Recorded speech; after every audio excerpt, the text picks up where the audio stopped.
Hey, welcome to Project Freelance. This is a podcast for freelancers, whether you are a videographer, a photographer, a musician, if you make things with your hands, if you're a welder. I don't know what it is you do, but if you're a freelancer, this is the podcast for you. And my name is Kay Anagonio, and I am your host here on Project Freelance. If you guys are new to the podcast, I hope you'll hit that subscribe button. I hope you enjoy this episode with Emmy Award-winning producer and DP Graham Sheldon. I met Graham at a Sigma event at Sigma Burbank. I film recap videos and behind-the-scenes videos for Sigma. And if you don't know who Sigma is, they are a lens, and now they have their own camera, the Sigma FP. And so I wanted to talk to Graham about some of the things that he has done in his career as a producer and a DP. I've seen him give multiple sessions, seminars, whatever you want to call them. And I wanted to talk to him here on Project Freelance to just dive deeper into some of those projects he's worked on. One of the things he's done is he actually got to explore and film a project in Chernobyl. And I wanted to know what it was like to go to Chernobyl because it is super high on my list of places to explore. If you guys didn't know, I like to explore abandoned places when I'm not freelancing, when I'm not doing this podcast. I go to abandoned places. I actually have a book out, a photography book called No Tracers, an Urban Explorer's Diary. And in that book, you will find amazing photos and diary entries from my explorations. If you guys want to check that out, I'll put a link down in the description. But before we get into this podcast, there are a couple housekeeping things I want you guys to know about. First of all, there are a bunch of affiliate links down in the description. If you guys need camera gear, if you need a backpack, if you need a GoPro, if you need audio equipment, if you need anything, there are a bunch of links down in the description that will help you out. Those are things that I've curated that I personally use that I think you guys would get a lot of use out of. Not only are there affiliate links down there, but there are also links to things like Mile IQ, where you can track your mileage. If you're a freelancer and you drive a lot like I do, I have to keep track of my mileage for tax purposes, so I use Mile IQ to do that. There are a bunch of links down there that I think will help you guys out, so if you want to check those out at your leisure, please do. And without further ado, we're going to jump into this podcast with Graham Sheldon. Graham, if you will do me a huge favor and introduce yourself to the people and what it is that you do as a freelancer. Yeah, my name is Graham Sheldon. I'm a director of photography, producer, and that's me. So let's talk about how you got into the world of videography. Yeah, so I got started pretty much as early as I can remember, to be honest, really thanks to my father, who was also a producer, but a writer as well in the industry. Back in the 80s, he worked on some of those kind of iconic shows like Star Trek Next Generation, Charlie's Angels, things like that. So I sort of grew up in and around entertainment. You know, I was never sort of pushed to go get one of those quote unquote safe jobs. Really because of him. You know, my mom also a very, artsy person, writer, painter. So I think both of them really just, pushed me to go do whatever I wanted, honestly, in terms of a career. So, I went to Indiana University after growing up in California and then traveling around a lot over the years. I tell people I rebelled a little bit, trying to not go to one of those sort of stock film schools that you hear about. But I absolutely loved my time at Indiana University, met a lot of incredible people that remain part of my network to this day. And then met my now wife, Rin, there, and we run a production company together. And we moved out to California basically right after graduating from Indiana University. And that's it. Got right into the freelance game. And I've been in-house a few places for short stints, but for the most part, for a little over a decade, I've been entirely freelance, working in video games, television, and then film. What made you want to go the freelance route? Like, you could have just gotten a safe job. What made you want to step outside and be a rebel and do something a little bit different? Well, I think, a little bit like UK, you have a lot of hyphens, right? You do a lot of different things. I feel kind of the same. I like to fly in the face of specialization, I say, right? Instead of just being one thing. I think it's such an incredibly hard thing to have a full-time career in entertainment, that you really have to give yourself every possibility to get hired. So I sort of, I got my like Part 107 drone license. I did all of those things so that I would sort of be infinitely hireable. But there is something about freelance that, is very addictive. There's a lot of freedom that comes with it, both pros and cons with that, obviously. But just being in-house somewhere, being 9 to 5 in a cubicle, yeah, just didn't appeal to me. The fluorescent lighting kind of gets to you, the general meetups around the coffee stand. I mean, it's all very office space, but definitely prefer the freedom that comes with being freelance. Absolutely. So growing up, did you have an interest in photography or videography? Oh, yeah. I mean, some of my earliest sort of tests with special effects involved a shish kebab skewer and a little fighter plane that was duct taped to the end of the skewer. And I made a little, like Star Wars trench run sort of setup. And then I tried to chroma key out the skewer so that the fighter plane would be flying through, these little cardboard buildings. Did it turn out great? No, probably not. But I mean, I have just tons of memories of trying to do things like that. And of course, for whatever reason, my father didn't show me sort of the classic television shows I feel like that everyone grew up with. Instead, I was watching like Bridge Over the River Kwai and, Lawrence of Arabia and all these sort of like 60s classics at a very young age. At like 8 years old, I was sort of all about Hitchcock at like 11, just very, very, I think, young for these kinds of films. But I was always sort of in and around photography. I always had a camera. I mean, back in the day, half a megapixel or whatever it was, just terrible looking handy cams. But I always had a camera. I was always taking photos of something. I was always lassoed into being like the swim team videographer, you know what I mean? Or like taking the photos of the play that I happened to be doing in middle school, things like that. So I was always getting roped into doing it. So it just was sort of natural. You were basically yearbook guy in high school.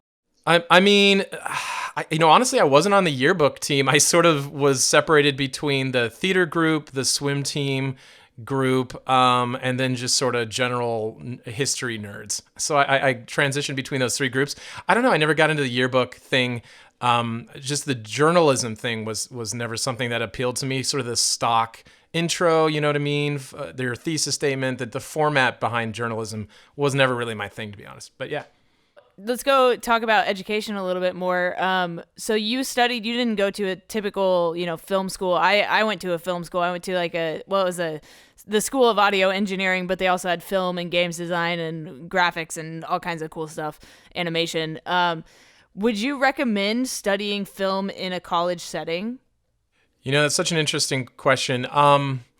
I tell everyone this. It's a little bit of a demoralizing stat, but I tell everyone I learned 5% of what I know now from school.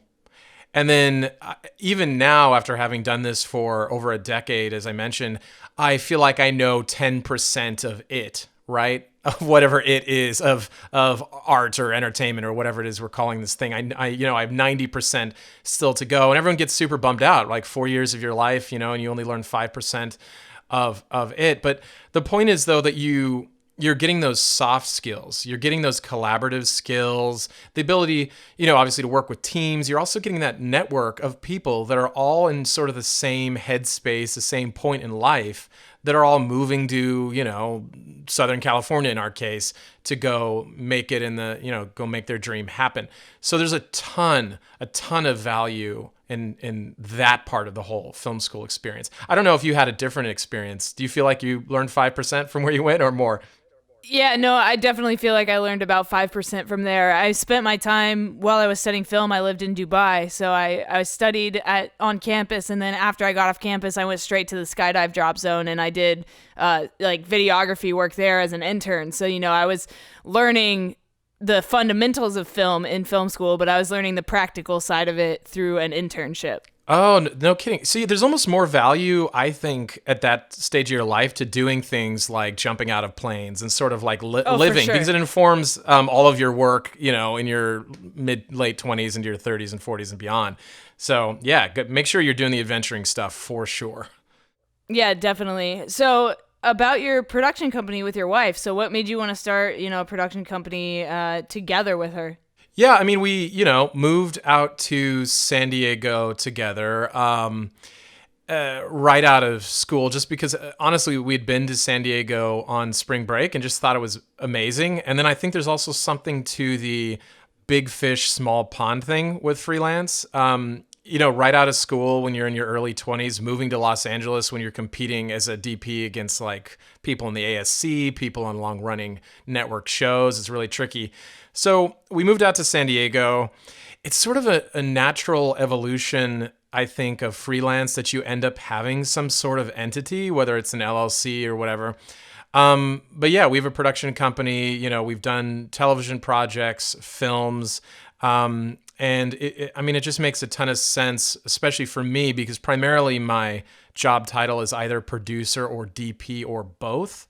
So it just makes sense to sort of have an entity, and just, assets, editing bays, the whole thing, the cameras, the lenses, etc., to sort of make the thing soup to nuts. And I think there's a lot of value in that. I mean, we can go into owning versus renting later, but we certainly have a lot of equipment, and that does help our budgets because we can do passion projects. We can just give ourselves, our own huge lighting kit if we need to, and just go out and make a thing. And I like just being able to be spontaneous and go, make whatever it is fast versus having to work with many different parties and have more negotiations over time. When you first moved out to Southern California, how long did it take for your freelance business, your production company to take off? Was it immediate? Did it take like a year? Like how long did it take for it to get off the ground? Yeah, great question. So I moved out, and my first job, those people outside of Target that bug you for money with clipboards? Do you know these people? 100%. Yeah, okay. So absolutely. I was a canvasser, which is, I don't know, the technical term, right? So I was a canvasser for about 3.5 months, raising money at the time is to overturn Prop 8, legalize gay marriage in the state of California. So, and the other one was for animals, just generically like puppies and whales. People ask me, was I raising money for two causes at the same time? No, I'd go out one day and I'd raise money to overturn Prop 8, and then the next day I'd raise money for puppies, or it'd be a couple weeks on either cause or whatever. So, I mean, as far as a way to learn the sales skills part of the business, this is a pretty darn good way, honestly. Standing outside a Target, somebody would sort of yell a slur at me, honestly, and then the next person would give money. And I became sort of okay with that. It doesn't say great things about our culture, but I sort of figured out how to raise money for both of those different fields, even in sort of a hostile environment. So after about 3-ish months doing that, I went to an open call that I found on Craigslist for a small network production company in San Diego. And then weirdly, I got hired as a on-camera host / associate producer. Wow. Personally, I think primarily around my ability to read a teleprompter. So I should have mentioned at IU, I got a degree in theater and then also in film. And so the theater training came in very quickly right out of the gate. And I just got that job doing sort of travel stuff. And one of my first jobs for this company, I was at New York Fashion Week. And they sort of asked me like, hey, do you know anything about fashion? And I said, I'm thinking, well, I've seen Devil Wears Prada. And so I was like, kinda. And then I was at New York Fashion Week, 3 days later, and did that for a couple years in a row, just as a producer, on-camera host, interviewing fashion designers. I interviewed this person called Bobbi Brown. Are you familiar with Bobbi Brown Cosmetics? Does this ring any? Yes. Yeah, okay. So quick story, I was talking to her and I'm like, hey, what's your name? And she's like, Bobbi Brown. I'm like, cool, what do you do? And she's like, cosmetics. And I'm like, what's your company name? And she's like, Bobbi Brown. I was like, ooh, fake it, till you make it. Not always working. But yeah, that's sort of how I got started. Wow, that's so fascinating. So I love that you were raising money for the gays and for the puppies at the same time. I mean, not at the same time, but at the same time. I mean, the timeline, I mean, it's only 3 months, right? So the timeline was crazy close. Yeah, different causes, to be sure. I'm not saying they're the same. 100%. So let's talk about some of the bigger projects you've worked on. Talk to me about, well, first of all, I want to talk about Bear Grylls, because Bear Grylls, I grew up watching Bear, I loved watching Man vs. Wild and all the crazy things he got up to. So let's talk a little bit about some of the other projects you've worked on. Yeah, so the island with Bear Grylls is a very unique one when it comes to my career. So I've always had this competitive streak, right? I think you kind of have to. It's when it becomes not healthy that it's a problem, but I've always been competitive. I've always been competitive with myself. And a casting director reached out to me and they said, hey, we're looking for somebody with sort of rough environment training, that can also be on camera, like a producer shooter talent kind of role. And just the role itself was kind of interesting. I thought, okay, that's weird, being on camera and also shooting. I'm not sure how that's going to work. And then they never told me what the show was, honestly, through like 3 months of the casting process. Wow. And they're like, are you okay, in situations where you might not have any water or food? I was like, I don't know. And I'd never really been camping, so they thought that was hilarious, right? They're like, oh, this is so funny. We're going to cast the kid who's never been, in camping at all. So I became that guy. Now, I had been, on pretty intense shoots. By that time, I had been to Chernobyl and did a documentary at Chernobyl. I'd done a lot of stuff in Cuba at the time. Cuba was not very friendly to especially US-based documentary filmmakers. So I'd worked in hostile environments, so I felt comfortable saying I'm okay in hostile environments. That doesn't mean I'm okay at camping. And so I just kept getting further and further through the casting process. And then I started wanting it, You get to a point where you're like, well, I've devoted so many Skype interviews that I kind of want this thing, even though I don't know what this thing is. So they're like, they sent me to a hotel room right by LAX for like the final round of casting. All the NBC executives were there. And it's a really great mindset to be in these sort of high stress situations when you're not really worried about getting the job. Like, I wanted it for competitive reasons, but I had a fine career. I was getting enough gigs by this point. I didn't like need it to eat and pay rent, So I think that attitude came off well throughout the casting process. And then at this final stage, and then finally they're like, okay, in a week, you're going to get on a plane and go to Panama. And so I went to Panama, and they kept the cast separate. So I was cast, but then we also shot the whole season. And that's a little weird for people to wrap their heads around. But there's 14 men that did this series on NBC over the summer. 4 of us are producer shooter types. Some of the guys had like Vice on HBO experience, Nat Geo, things like that, myself, and then 10 sort of average American guys. And the whole point of the show is to find out, like, can the modern man survive in a tricky survival situation, right? That's like the thesis. And would we turn on each other? Of course, there was a little bit of that. And I thought, since it was from the executive producer of things like Survivor and Amazing Race and stuff like that, I thought they were going to give us like a certain amount of rice and beans and water. None of that happened. It was the dry season. I fainted at one point. Wow. But the show starts that 2 of us volunteer. We jump off a boat. Bear Grylls is like, go, who wants to swim to shore? Myself and this great friend of mine to this day named Rick, we swim to shore. We pick up 2 cameras and we point them at each other. And I'm like, hey, I'm Graham. Hey, I'm Rick. And then the series starts. And that's sort of the conceit. And we'd change out our batteries. At night, we would put them in pelican cases in the jungle, and production assistants would take a boat over from like the main island where production was based to this separate island where we were, and there was just nobody else on the island. It was just the 14 of us. They'd swap our media out. They'd swap our batteries out. They'd go back, and every night we never see them. Episode 2 ends with Will Graham drown, Will Benji and Graham drown? I think is like the cliffhanger out. The tides are coming up, and there's like a 40-foot tide differential in Panama, which nobody had told me.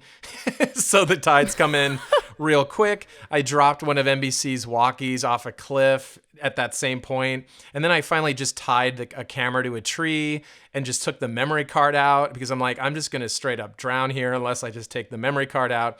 So yeah, it was certainly an experience doing NBC's The Island. So yeah, I've always wondered how they get batteries charged and do all these things on these remote locations. So it's kind of cool to hear, the behind the scenes, how they would come to the island with their boat, pick up your stuff, and then bring it back to you the next day, and they would just leave you on this island. Yeah, I mean, we'd just be there. At one point we had a contestant fall. I don't know. You didn't win anything if you survived. So maybe contestant's the wrong. Oh, great. The wrong word. So one of the participants fell on his spine. And I was trying to reach somebody to have, so we had a helicopter come in and airlift him. And we had a bunch of former SAS guys, which are sort of British Navy SEALs, sort of watching our backs. So whenever anyone got hurt, they came in and airlifted them. And I actually called the sat phone we had for emergencies. And there's one number on the sat phone. You weren't allowed to use it for, personal stuff. And it was the main NBC line. So I called the lobby in Universal City and I'm like, hey, somebody got hurt on a show we're doing and they fell on their back. Can you get me in touch with production? And she's like, let me try to find someone, so and I hung out on the phone for 10 minutes as we spent, I don't know how much per minute of sat calls from Panama cost, but it's not cheap. And they finally found the right person. But I love that they gave us the general NBC line. It's like what you call for customer support. Super helpful, NBC. Yeah. Thanks for that. Thanks for that. Yeah, I don't know. I've done some video games. Do you want to hear video games? Do you want to hear movies? Absolutely. Yeah. I want to hear everything, man. But I want to go back because I kind of went out of order. I want to talk about Chernobyl. It's one of my dream places to visit. I like to explore abandoned places when I'm not freelancing. So Chernobyl is definitely high up on my list. Let's talk about Echoes from Chernobyl. Yeah, well, you have a book out about exploring sort of abandoned urban places too. So shout out the book. What's the title again? So it's called No Tracers, an Urban Explorer's Diary. If you guys want a copy of it, you can go to justtheletterk.com/notracers. All the links will be down in the description. And now seems like a good time to put an ad in here. This is an advertisement for my book, No Tracers, an Urban Explorer's Diary. I hope you enjoy. I traveled to Portugal with my father for a week, and one afternoon I asked our tour guide, Diogo, if he'd take me to an abandoned restaurant for lunch, and he was more than happy to.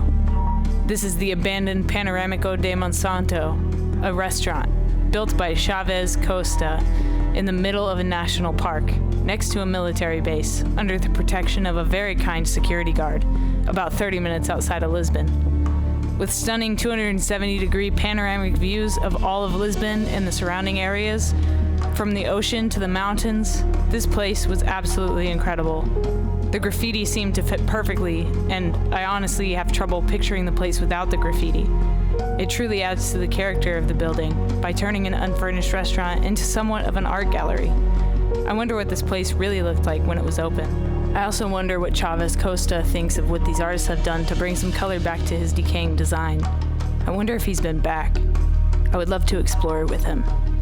If anyone knows Chavez, please tell him to find me and email, holler, or knock on my door. This was my first international exploration, and I am more than certain that there is nothing like this in America. This place is so unique and in such a beautiful, secretive location that I don't think anything in the US can compete. A spiral staircase and a panoramic restaurant? How incredible is that? I'm so grateful for urban exploring, as it has brought me to some of the coolest places in the world. I now have friends across the globe that explore that at any time I can message on any app or send them a carrier pigeon, and they'll drop everything to go explore with me and show me the best places in their town to photograph and investigate. If you want to hear more stories about urban exploration and the places I've been to, check out No Tracers, an Urban Explorer's Diary at justtheletterk.com/notracers.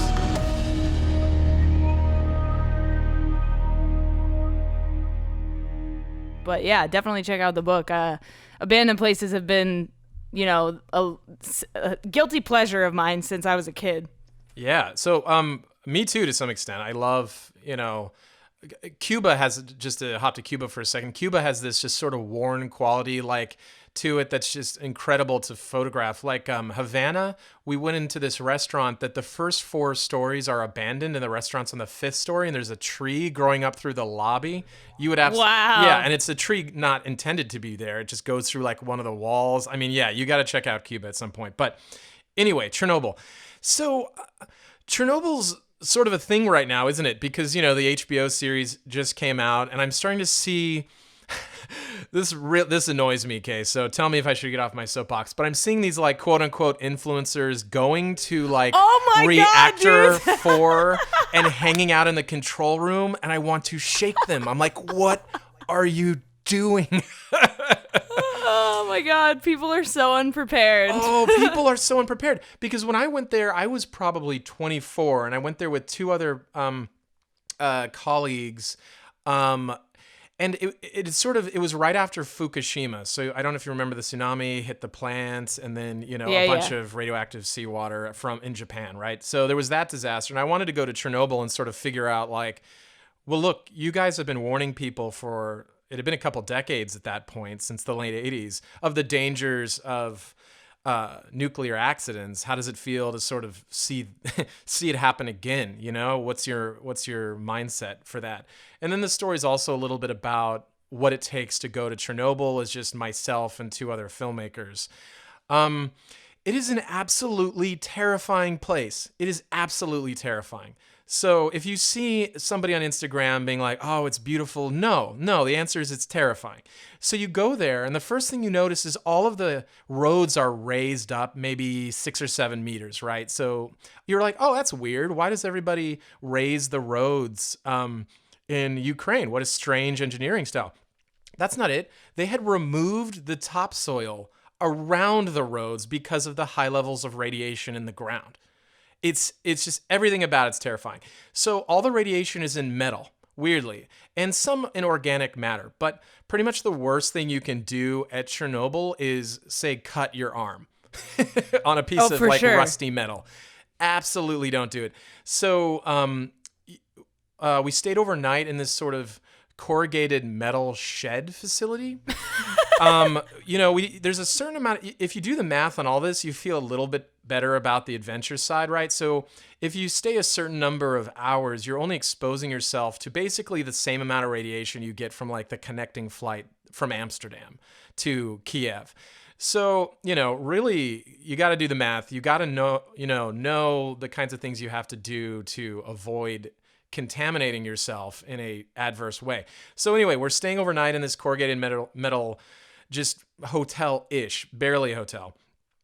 There's no one else there, right? So hotel's too strong. A shed is really what it is. And I was told this story from our fixer, or maybe it was our PA, Anton, and a few rooms down had just been blocked off because there was this scientist who had constantly been going into this place called the Red Forest, which is sort of north. Oh, yeah, I was going to say, don't go to the Red Forest. Don't go to the Red Forest. So he had constantly been going in there and studying the local wildlife, which had come back in a big way, right? In the aftermath of the accident. And he had brought so much radiation back into his room that the room was no longer habitable. And this room was, 8 doors down. So think of it like, a Motel 6 setup. It's a little close. It's like a little too close. And I mean, everything about it is scary. And so and then he eventually died of cancer, is what they told me. I mean, just straight up. So I was about 100 feet from the reactor. That's about as close as I feel comfortable getting. You see people getting into the control room. Now, there was a French company at the time that was building a container that would go over the entire reactor. The sarcophagus. Sarcophagus, exactly. And yeah, they just finished it. Great. It took them like a decade, right? So back when I was doing it, it was really early on. So there wasn't a sarcophagus or anything, but you kind of heard the clank, clank, clank of metal, but you never saw anybody, just to add to like the atmosphere, right? So Creepy. You're very creepy. And, I climbed up a skyscraper in Pripyat. I mean, really, I don't know if it counts as a skyscraper, but it's like 20 stories. I mean, significant old Soviet architecture. And I walked up to the top, turned left, and there was a black square in the floor, which is where somebody had removed the top unit for an elevator, like the pulley system, and almost went straight into that hole. So weirdly, the most dangerous thing that happened to me almost just fell to my death. It wasn't radiation or anything like that. It's just straight up falling.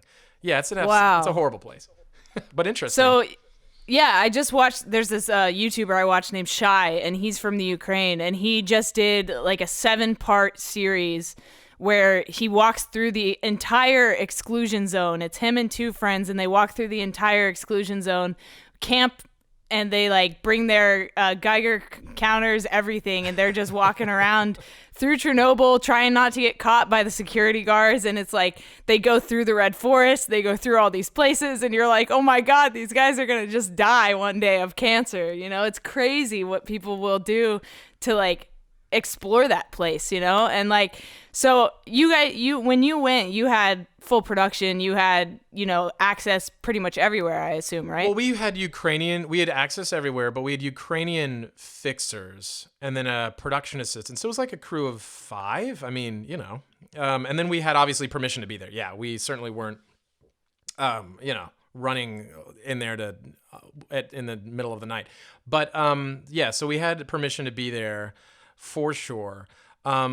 But I mean, even the people that are guarding the exclusion zone don't seem to know a whole lot about what's going on, because when we left the exclusion zone, because we're going through the official channels, I went through this like radiation detector that easily could have been from the late 80s to leave the zone. No one was there monitoring. They were just like, these guys with big guns are like, go through this detector thing. I'm like, okay. And I go in this room, nobody there. There's no one at the computers. No, do they know how this machine works? Probably not. So, I mean, who knows? To this day, I could be glowing in the dark to some extent. I don't know. Wow, it's so fascinating, though. Like, what a cool experience. Like, would you ever go back?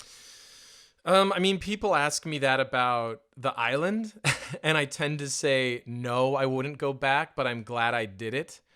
Chernobyl is a kind of fear that I don't enjoy. I like knowing where the things are that could kill me.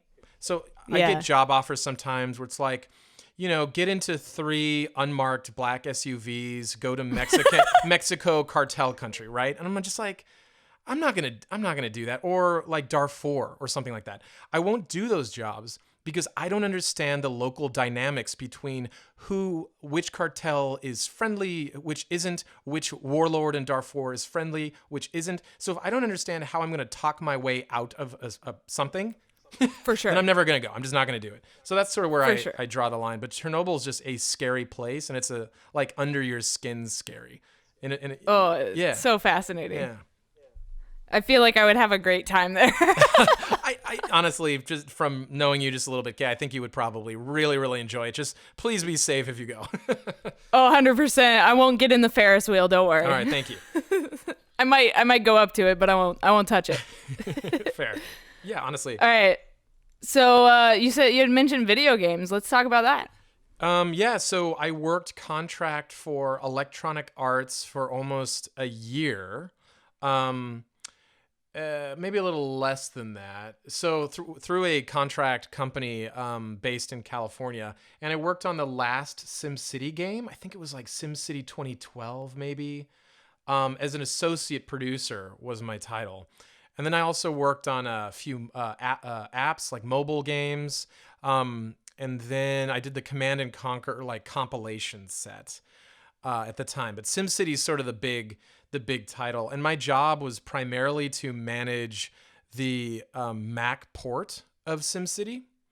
And then, I did a bit of writing on some of the mobile games. I think one of the games was Tigers of the Pacific 2, which is about basically taking World War II aircraft and shooting UFOs. I mean, was the story deep? I don't know, but I did I did a little bit of writing on that.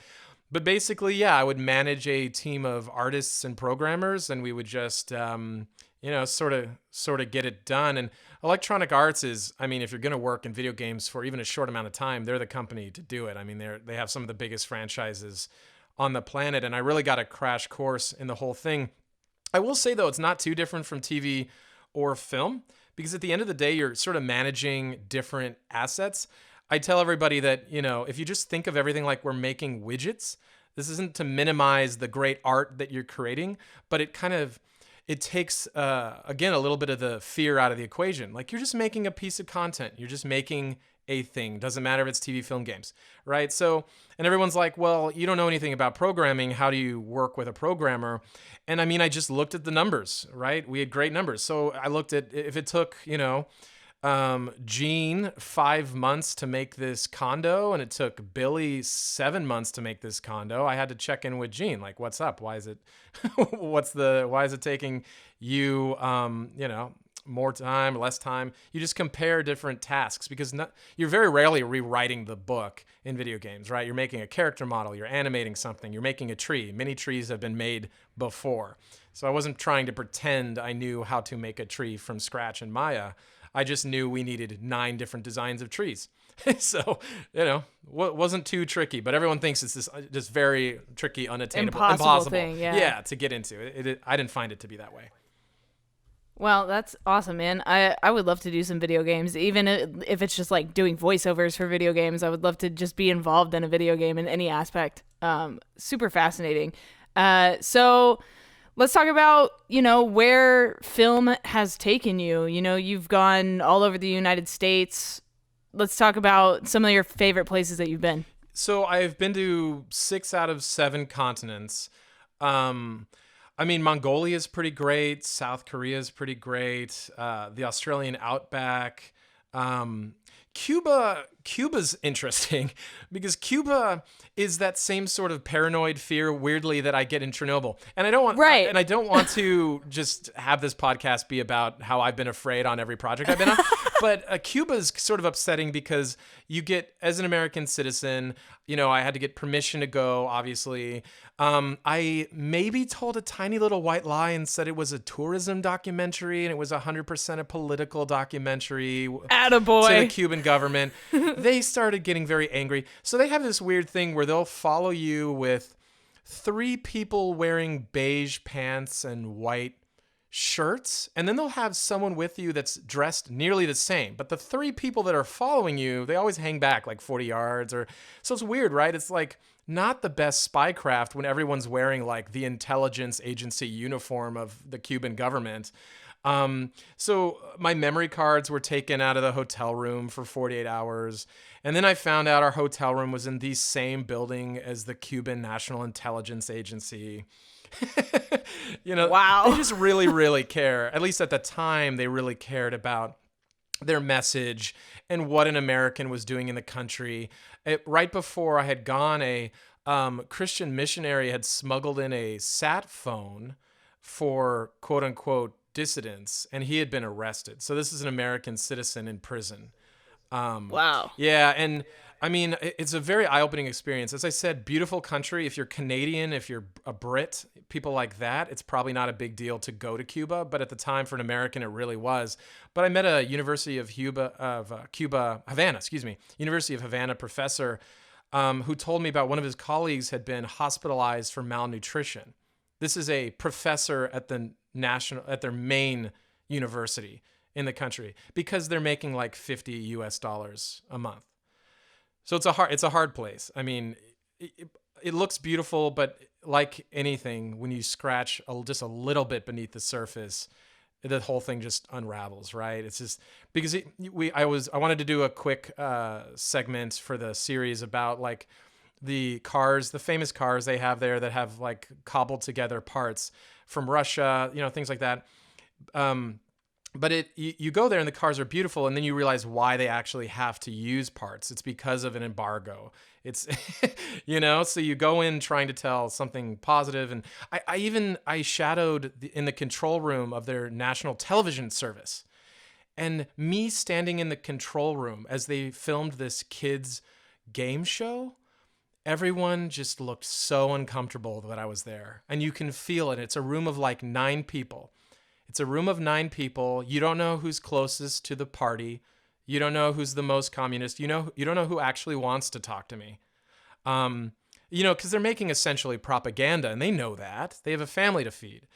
But it's just, I don't know. I have whatever the exact amount of empathy or whatever it is to pick up on when the entire room doesn't want you to be there, but they're trying to pretend that their country is wonderful. But a 3-year-old could figure out that there are some issues. Yeah. Wow. What a crazy experience. So Cuba was an experience. I went to the Republic of Kiribati, absolutely a standout project. It's kind of, I tell people it's kind of near Christmas Island. It's really not. It's like a 4-hour flight from Fiji, just in the middle of the ocean. And they're only 5 meters or so above sea level. So they're seeing rising tide issues.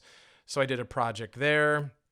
The first out MMA fighter, Liz Carmouche, I did something with Vice with her. So she's kind of amazing too. I've been very fortunate. I've gotten to travel quite a bit. At one point, my career was about 50% travel. So I'm actually trying to cut back a little bit on that because I like spending time with my, 2.5-year-old Hugo Terrier Hugo. And then of course, my wife and my family and everything. So I'm trying to stay closer to home more. Definitely. And so when did you get your Part 107? When did that come into play? When did that get added to your catalog of gear and your resume? I think you have one too, right? You're a drone pilot. Do you have one? Yes. Okay, yeah, great. So I don't know, probably about the same time. Was it 2016? You probably remember better than I do. 2016, maybe? Ish. Yeah, whenever the FAA made it a thing. I was flying drones long before that. But much like you have a bunch of different hyphens. You're an author, podcast, freelance, urban explorer, all these things. So I try to just, when somebody has a need, even for a quick drone shot, I like to be the person that can give them that. Because I've already sort of figured out the answer to the question, well, have you ever had a hard job experience? You know what I mean? Can you tell me about that story? I'll just, whip out one of the Chernobyl stories. I already have that, but then when they want a drone pilot, or if they want somebody who has experience, I don't know, shooting whatever, scripted, any sort of thing, but scripted with a doc feel, things like that. I just like having the ability to say, yes, I have that skill set. I think I would be a good choice for X project. So, I'm a big believer in that, honestly. But yeah, drone flying, I don't call myself a drone pilot. Honestly, I'm just a DP and producer who has my license, and I can fly drones. It's just bonus, Yeah, and I think I talk a lot on this podcast with my guests about creating an environment where you're an asset, be an asset in every way possible. Can you talk a little bit about that? Just creating, like you're basically just saying, just create an asset out of yourself and be able to provide for people. Yeah. So I tell people this. Is this based on math or actual science? I have no idea. But I tell everyone you need to be indispensable after 48 to 72 hours, and then have an understanding of what that means, right? So you start a project. And I need to, as a producer, in this example, I need to be unable to think of continuing this project without you. And it should be your goal to create that, I don't know what it is, mystique around you, right? And I say this because I see, it comes out of DPs a lot, to be honest. And I'm sure I'm guilty of this, right? But on the first 30 minutes of day one, fighting over how the highlights look in the corner shot, in the reverse, you need to pick your battles, and you need to understand what sort of political capital you have. It doesn't matter how many jobs I've done or what my resume looks like. Even me to this day, a decade in, I still feel like I have 72 hours to prove myself. Doesn't really matter what it is on the project, and that should be your goal. Obviously never to phone it in at any point throughout the project, but make yourself indispensable. Make yourself very, very valuable, and then have your tiny creative battles. Seriously, that's the moment to do it. And that's the number one lesson. Obviously, you need to be able to take notes. You need to be able to collaborate, all of those things. But people just cannot pick their battles in the freelance world. Recognize what's important. If the important thing for you is to have a long-term career doing this, always have that at the end goal. And I bet you'll find a middle ground where all of your shots look beautiful and you don't burn every bridge around you. There's a middle ground. Yeah. Yeah, definitely. I mean, I recently, saw a post online. Some music photographer is trying to sue the Jonas Brothers for using one of their photos on Instagram or something. Mm-hmm. And so everybody's talking about it. And it's like, okay, great. You can sue the Jonas Brothers, but like, you're going to sour your name to the entire industry because of doing something like this. You know what I mean? Right. You just have to pick your battles in freelancing. It's so important. Right. Yeah. And, working for free is always this huge debate, right? I never recommend it, honestly, but I will say whenever I've done someone a favor, about 40% of the time, they've remembered that favor and come back and hired me later. Like, look, and the other time I'd say work for free as a director of photography is in the color process. Because, Kay, I can take your footage right now, the footage you're so incredibly proud of, I can make it look like an 80s VHS tape. Like right now, I can destroy it. Right. So if you know that, if you've never worked with this colorist before in post, make yourself available to these people because that's all you have is the look of what your footage, no one cares what it looked like when you turned in the card. It's always what it looked like when it was broadcast. So that might be the only, obviously try to get a day rate if you can, of course. But if the money isn't there for that, then I would be a part of the color process whenever possible as a cinematographer. For sure. And for day rates, how long did it take you to figure out your day rate? Like, was it something you had to figure out over time, or did you just know how much to charge? Shout out to my wife and business partner, Rin, for this. But she's the one who's always like, you should charge more. You should charge more. Like at the most... over coffee in the morning, you should charge more. So I wish I could say I have a good sense of my own worth. But I mean, like I think a lot of freelancers, there's absolutely imposter syndrome sometimes for doing what, I'm doing. So honestly, she's been the biggest proponent of me raising my day rate over the years, for better or for worse. And, I do the same calculations that everybody tells you to do. It's like, okay, well, how many hours am I doing on this thing? But it's a constant struggle, right? Is even just finding out, well, should this be a weekly rate, hourly rate, day rate? As a producer, it sort of all varies. I consult on things, so it's sort of it becomes an hour rate at some point. But this is the type of thing in freelancing that people usually hate. They don't get into it because they like the business side. Really? I mean, of course. Right, of course not. Yeah. So they want to make the art. And this is the key part where I think most people honestly fail in the freelance world is the business side of things, is the day rate thing. But yeah, I mean, you can test the market to some extent, right? If you raise your day rate $100 or whatever it is, and you keep getting turned down, I mean, if that happens 4 times, maybe lower it. Maybe that's part of it. Maybe it's a money thing. I don't know. Yeah, it could be that, but you got to kind of test it out, feel out the market, feel out with the people that you work with. I will say though, that once you've set a day rate with a specific client or network or company, it's very hard to raise that day rate. They always think of you as, you're the $750 a day person. You're the $500 a day person. You're the $450 a day person. They think of you as that, and they start budgeting in advance accordingly. So just recognize that wherever you start off with a company, getting any sort of raise beyond that is always very, very, very, very tricky for whatever reason, in entertainment specifically. Yeah, and that's the same with music photography or tour videography or whatever it is that you're doing. It's all very similar. It's hard to raise your rate once you've set your rate. So make sure you guys really think about what you want to charge before you commit to a project.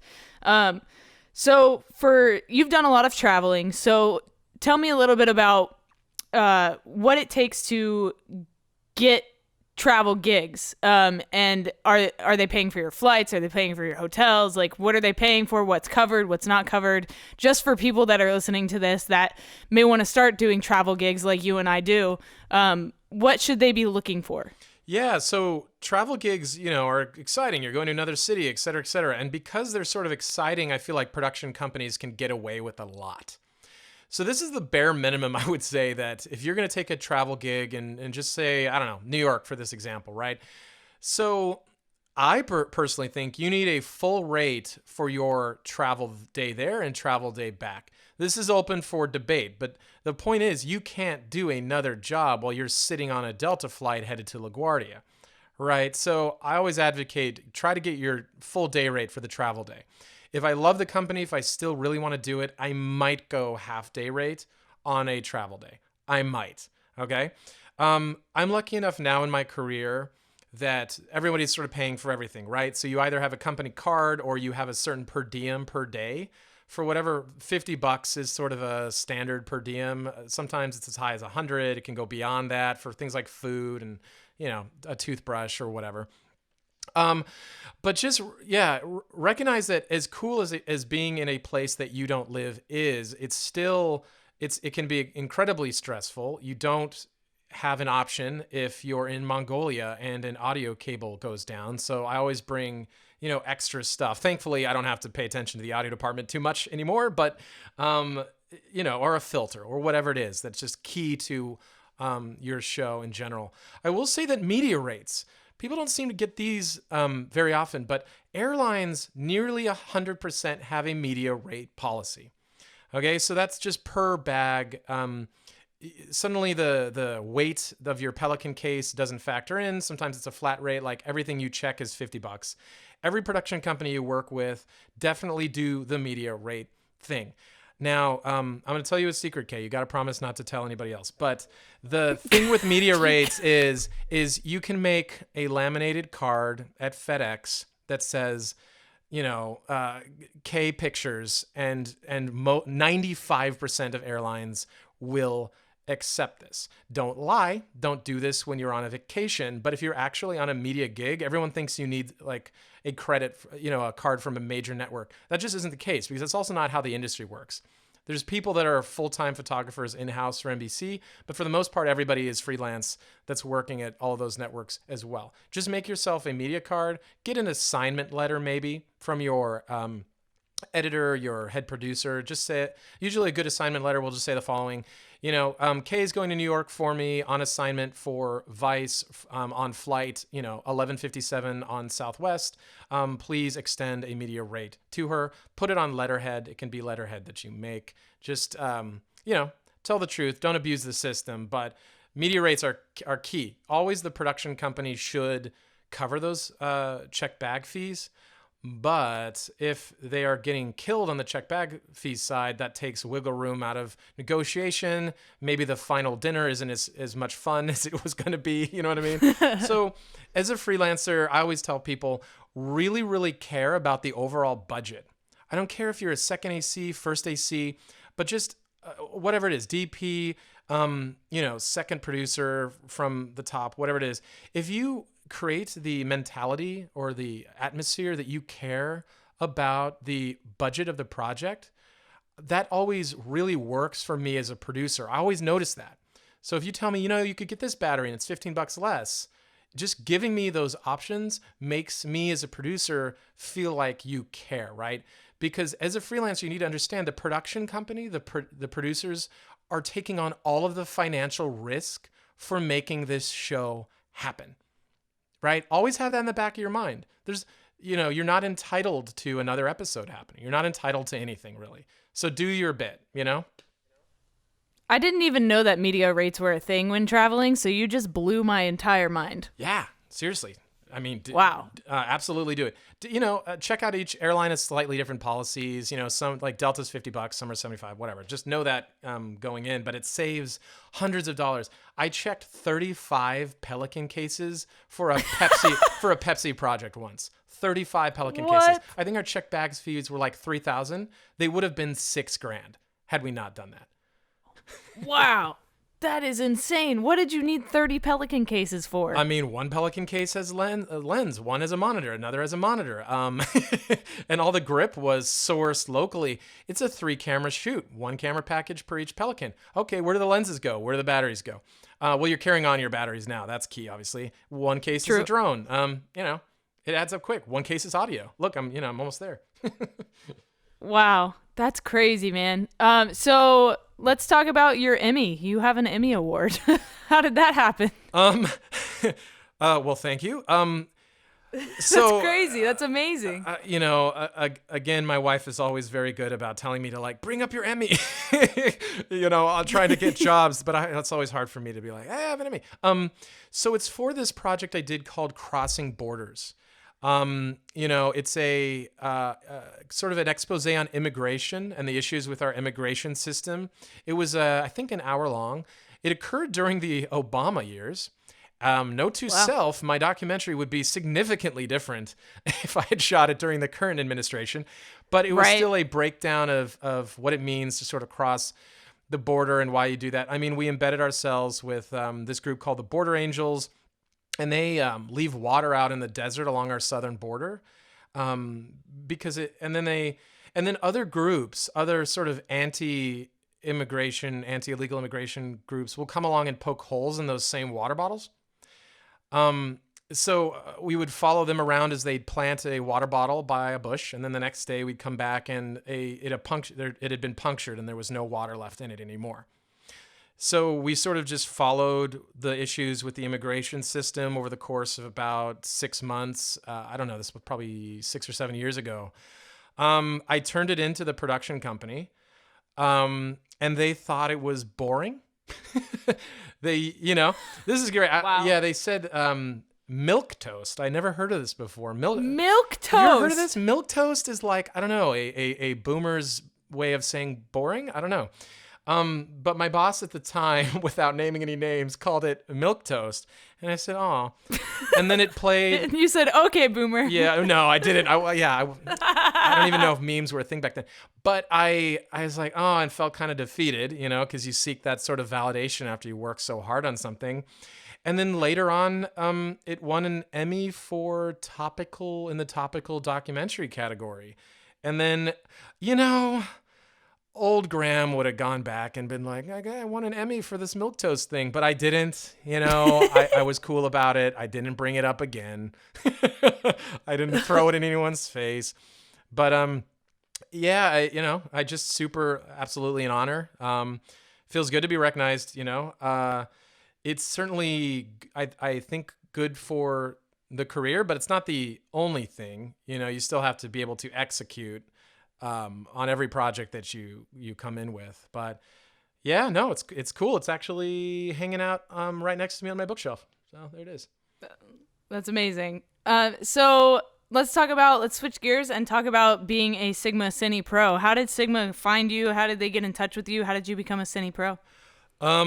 Yeah, so we have Sigma in common. I think we've both had the good fortune of working with them occasionally.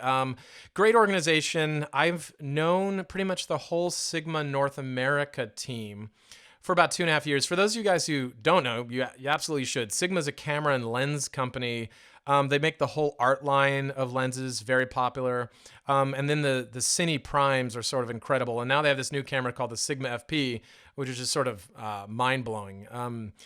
And I've known them for about 2.5 years. I also, I'm a blogger, when I'm versus sitting on my couch, I tend to sort of get my ideas out in written form. I don't call myself a writer because I've worked with writers that are just phenomenal and I know what that looks like, right? But I've written probably 300 articles on technology related to the film industry for a website called cinema5d.com. I've also written for Zacuto's blog, Pro Video Coalition, a lot of blogs over the years. And of course, Sigma's blog as well. So definitely go check that out. But I just kept using Sigma lenses. I used all the primes on a discovery show in the mountains of Utah. Just sort of fell in love with their technology over time. And then finally they asked me, would I like to be a Sigma Cine Pro? And that essentially means, I'm part of the family to some extent. I believe in the products. I tend to use them on 90 to 100% of all of my shoots. And as sort of a intellectual reward, sometimes they ask me my feedback on things that haven't even come to market, which is incredibly exciting as a cinematographer to get to influence a product that is maybe 3 weeks, 4 weeks, a couple months away from shipping. It just makes me feel like I'm a part of the conversation in a really, really, really cool way. So yeah, can't say enough good things about those guys. If you haven't, California folks, if you haven't visited Sigma Burbank, definitely get out there. Otherwise, check them out online. Yeah, they've got events going on all the time. I've been filming a bunch of behind the scenes stuff, event recap videos, things like that for them. And I love getting to work with Sigma and use their lenses and just see what they're up to. And it's cool to meet all these Sigma Cine pros at their events because you get to not only network with them, but you also get the opportunity to, meet like-minded people and just be surrounded by people that love film and love photography and they love being a part of this world. Have you ever done any internships or mentorships? Great question. I applied for an internship to work on The Daily Show at Comedy Central in college, and they called me and I completely bombed the interview. You know the moment when they're like, "Do you have any questions for us?" And I'm like, "Nah." I killed it. I killed it. So that's as close as I got to having an internship. No, I haven't been part of a sort of mentorship relationship. I would honestly love that. I think there's sort of nothing more sort of a pure expression of collaboration in the arts than doing something like that.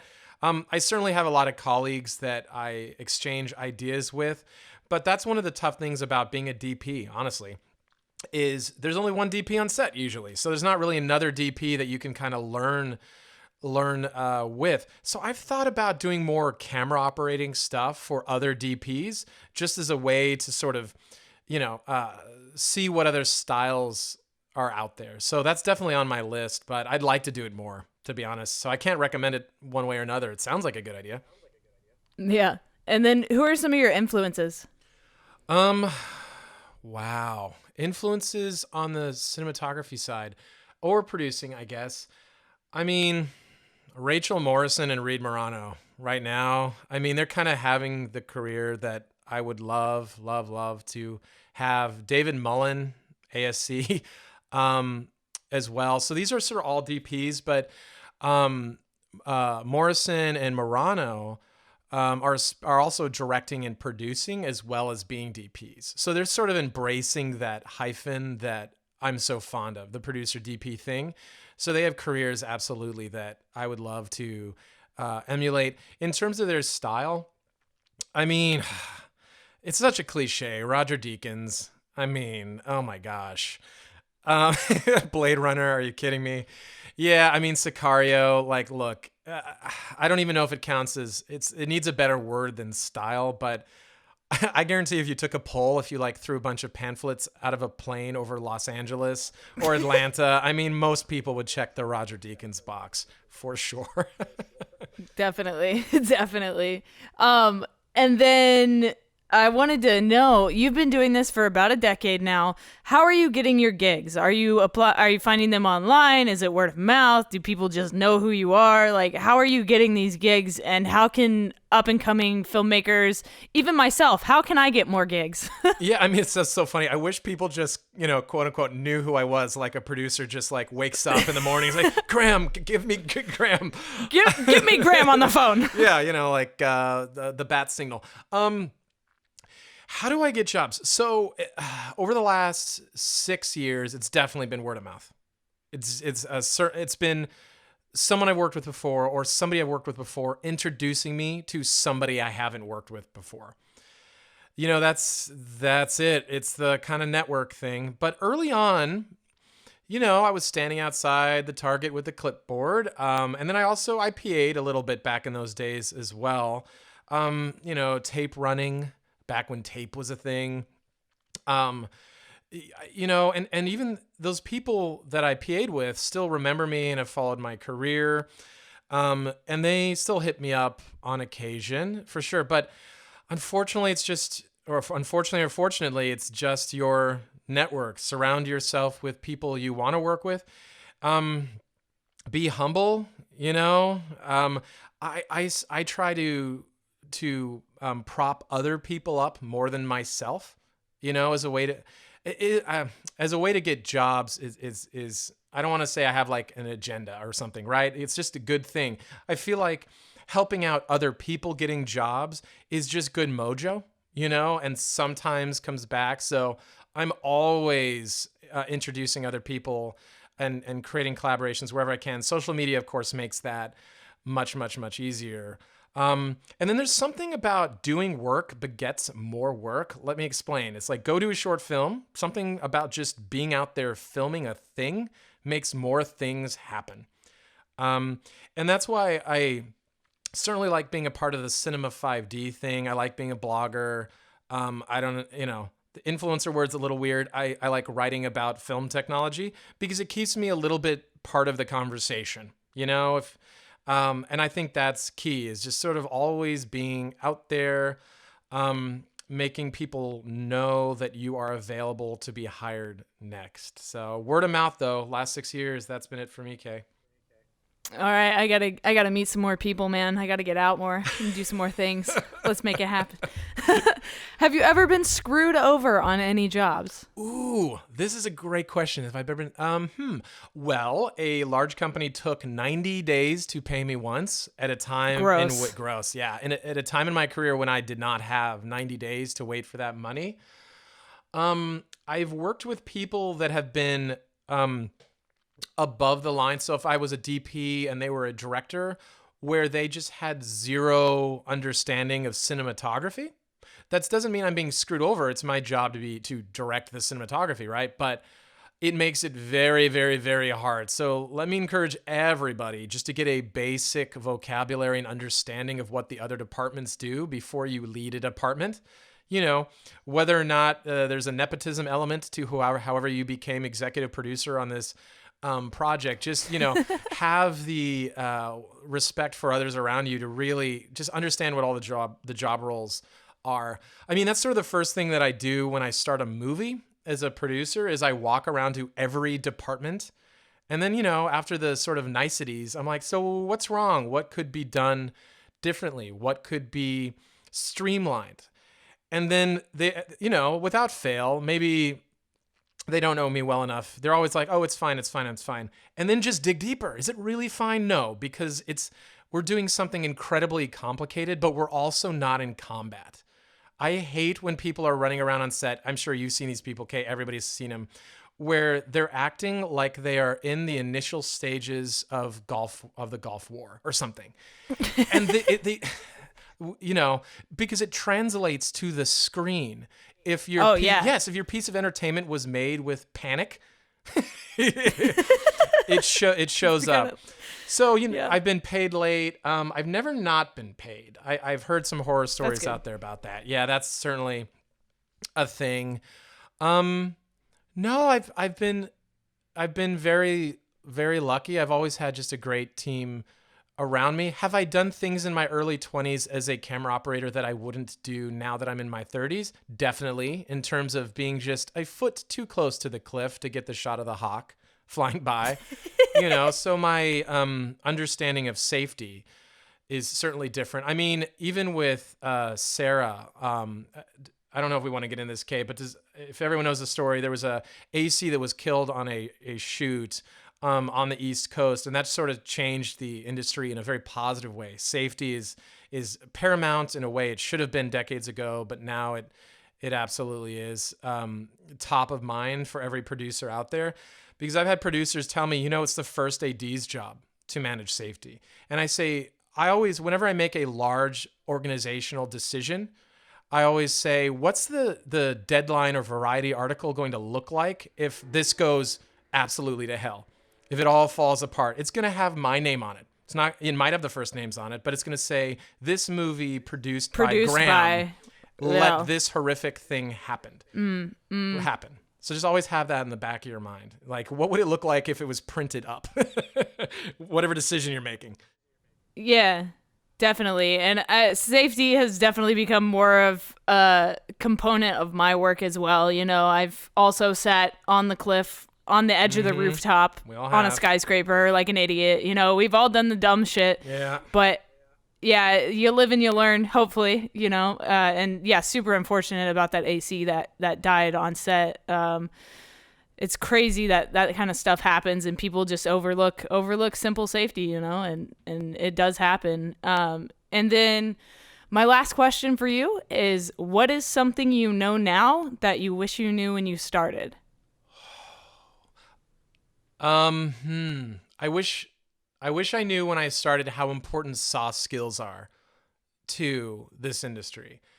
Because when I first started, I had this sort of steely demeanor, which wasn't me, you know what I mean? This like intense sort of pseudo professionalism. I always put up this like shield because I had this, you know, that imposter thing, that imposter syndrome where I felt like, oh, I maybe don't belong here or whatever it is. Like, oh, someone's going to ask me a question that I don't know. And I just want to look unapproachable.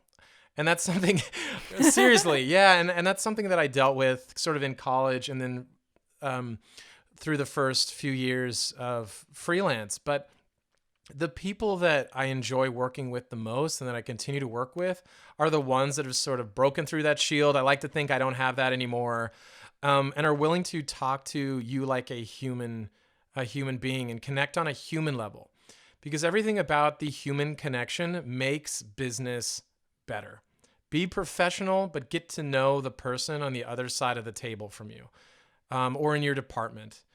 Because it is absolutely key, because it'll open up a whole new world in terms of working freelance. It absolutely will. You'll know the problem 45 minutes before it happens, because you'll see somebody not making eye contact or looking down at the floor, and check in with them, you know, because you're also a manager, whether you like it or not, and just protect your people and just be yourself.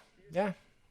Awesome. And where can people find you if they want to either see your work or if they want to get in touch with you for a potential job? Yeah, so check out my website, www.grahamsheldon.net.com was not available. There's another Graham Sheldon at Microsoft, unfortunately. Curse you! So grahamsheldon.net, you can email me straight up. Thank you, Kay, anytime. Social stuff too, you know. Just look around for Graham Sheldon that works at entertainment on all the different various social platforms, and you'll find me. But yeah, reach out. I love questions. You know, I'll never not answer a question for sure. Awesome. Thank you for coming on Project Freelance, man. It was great talking to you and catching up. Well, now that this podcast is done, I need to book a flight to Chernobyl. Let's go. I got the inside scoop. I can go into the control room now. Yes. Okay, so maybe I shouldn't go into the control room at Chernobyl. As Graham said, it's not the safest place to go. I would love to see the sarcophagus in person. It is quite a sight. They actually just released a Netflix documentary series about them building the sarcophagus that goes over the Chernobyl reactor. So if you guys are super into abandoned things, or if you are curious to know more about Chernobyl, they just finished that sarcophagus. I think it was last year or in 2017 they finished it. So definitely check out that series on Netflix. It's super cool. And if you guys want to get in touch with Graham, I will put all of his links down in the description for you. You can browse his website. You can see him on Instagram, whatever it is that you want to do. You can ask him some questions. Whatever you guys need, I'm sure he would love to help you guys out. If you enjoyed this episode of Project Freelance, please do me a massive favor and leave some feedback. When you leave feedback, other people that are browsing through podcasts to try to find something to listen to, they might come across your feedback and give this podcast a chance. This podcast grows thanks to you guys, and I can't thank you enough for listening. We are almost at episode 100 of Project Freelance, and I cannot believe that I've been doing this consistently every single week for over a year now. And man, I am just blown away by the response. I have people stop me on the street telling me that they listen to the podcast, which is crazy because I've been doing YouTube stuff for like a decade, but people are recognizing me from the podcast. And I think that's super cool. I love doing this podcast. I love giving back to you guys in this way. And I love building this community. If you aren't a part of the public Facebook group for Project Freelance, I would love for you to join it. A link will be down in the description for you. I would love to see the work you guys are doing every single week. That's a place where you can network with like-minded freelancers and chat more about what you are doing, and you can collaborate with other people through that Facebook group. So yeah, definitely check that out. If you aren't following us on Twitter or Instagram, Project Freelance, there's no A, it's not Project Freelance because of character counts, so it's Project Freelance.